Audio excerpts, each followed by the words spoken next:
Welcome to the Oyster Ninja Podcast. I am your host, Gardner Douglas. So, hopefully, you've been following me on the Oyster Ninja Podcast social media page, and also on SS Shucking, which is the mobile oyster bar. And I've been slightly hinting around that I'm going to be doing something different. And that difference is talking about oysters as it relates to life, which is different. Different because usually on the podcast, what I'm doing is I'm interviewing people who are dealing with oysters, whether they could be oyster shuckers, oyster farmers, nonprofits that help the Chesapeake Bay or the ocean, um, different things like that. But I was recently on a podcast. Not recently, but actually, yes, recently, but more so on a lot of podcasts. People always talk to me about oysters and how it's changed my life, and there's always one answer that kind of hits home for me. Not like one particular answer, but there's always like a feeling that I guess is really more so gratitude. I have gratitude towards the oyster and what it's done for me and my life and how it's changed my life and changed my mindset also. So what I wanted to do was actually talk to you guys about oysters and how it's changed my life and how also I have I get or how oysters in my life correspond.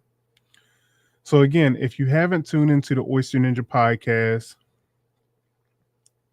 we have great conversations, laid back conversations. Um, we dive in, if you want to say that, we dive into different different avenues, and it's really amazing how we can relate or how oysters and aquaculture really does change people's lives for the better. But again, what I'm going to be talking about is how oysters correlates to real life things today. And I'm going to try to do this weekly or monthly. I don't know. It depends on how you guys react to it. But I wanted to talk about oysters and life. Today, I'm going to be talking about patience. Oysters and real life, you both need patience. This is super simple, I think, but let's think about it. With oysters, there's a process. Okay, you get your oyster seed, and you gotta feed the oysters. You gotta make sure they have a healthy environment. With that healthy environment and with the right food, they'll grow. Right, they get to a certain size, and then you have to move them off to another stage of their growing process. Stop right there. Let's stop it right there. That's us, right? We're born into this world not knowing where to move, where to grow. We only really can do what somebody else tells us to do. Where somebody else holds our hand and guides us and leads us to, we hope, the right path. And then we learn some things and we go to another destination. Again, still being guided. But in this all, we have to have patience. So with the oysters, you got to have patience because you're looking at a 2 to 3 year process. Depending on the location and how you're growing these oysters.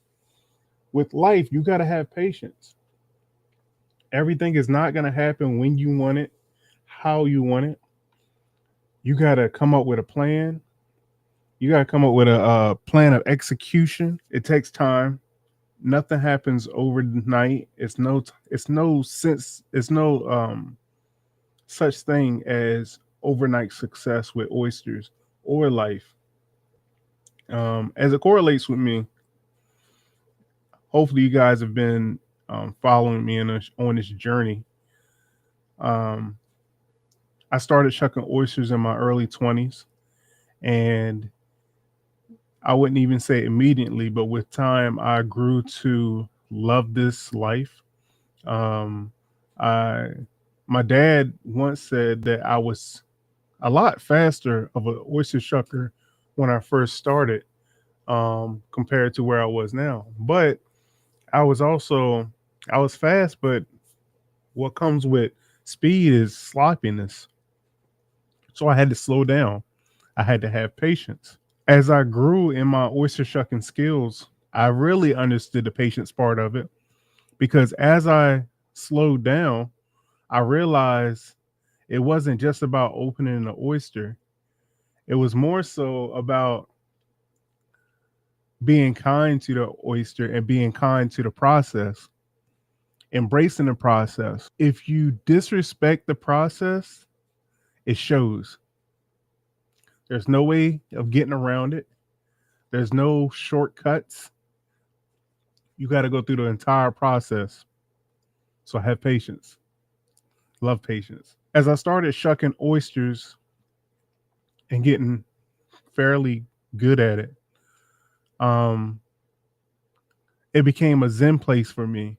It became a place where I could reflect, think about the day, think about life and times, think about things that had happened, things that were good, things that were bad. But it was like all in that process of opening oysters. And another funny part is while I'm reflecting, it gave me time to pass those reflections on to the people who were, getting oysters while I'm shucking. Because, you can be engaging at an oyster party or oyster event, but there comes a time where people just want oysters and they don't really want to talk to you. And that's fine. It's a part of the process. But people start opening up to you when you're shucking these oysters. And they start telling you, prime example, I had this one person that I met, one of the most memorable, actually, um, first oyster stories that I can think of right now. The guy had his first oyster right after he divorced his wife. He was in New Orleans and he was at a bar. He had just signed the papers, divorce papers, I guess. And he decided he wanted to try oysters. And from that experience, he is now an oyster lover. And I just found that so remarkable that, out of that frustration, out of that bad event, because nobody wants to, not lose their spouse, but end their relationship. But things happen, and I didn't get into whose fault it was or what happened. That's none of my business. But right now, our commonality is oysters. He had an oyster and he loved it. And he had never had an oyster before. Now, I'm not sure why that story came to mind, but I could give him a little insight. Of course, I've never been through divorce, but I've lost people. And I've separated from people who just wasn't right for me. It's nothing wrong with change. It's nothing wrong with starting over, honestly.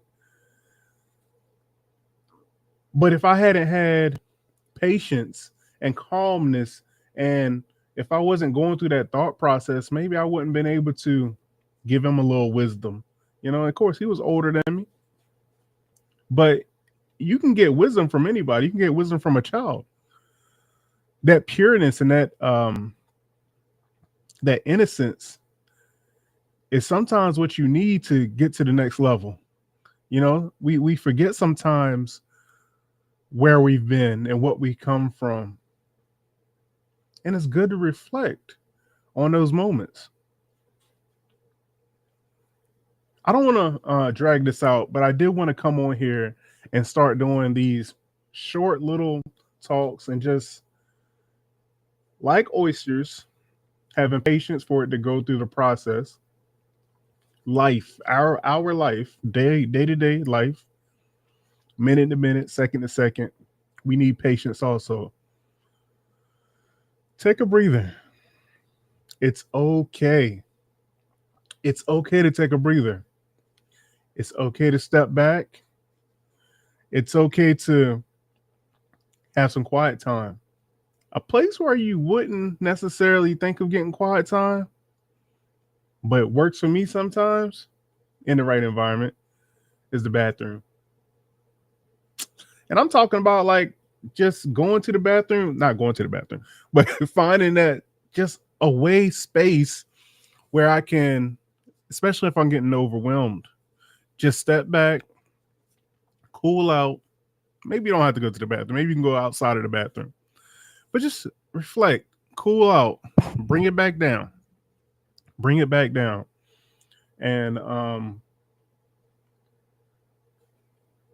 and come back to your even space and have patience. Maybe this will work, maybe it won't work, but let me know what you think. Maybe this would just be a time where you can just sit back and reflect on what could you use more patience in? Could you use more patience when talking to your spouse, talking to your kids? Could you use more patience when it comes to getting that final draft in? Just slow down. Slow down. That's all I got for you. Again, maybe you can use this. Maybe you can find a nugget in it. If not, that's cool. But let me know what you think. This is Gardner Douglas, your Oyster Ninja. Tune into the Oyster Ninja podcast. This is my first time doing this. Again, maybe it'll work, maybe it won't. Who knows? Um, but I got some exciting episodes coming up. I got Oyster Boy from Toronto. I just had Jetty Rock on a I just interviewed them. I got Galway Oysters. I forget the name right now. But I got a bunch of episodes coming up. So tune in. Maybe this will be a once a month thing. This might be a little too deep for me. But I'm enjoying the process of this podcast. And maybe I'll take these words of wisdom, words and nuggets um, somewhere else on another platform. But until the next time, peace, love, and shuck on.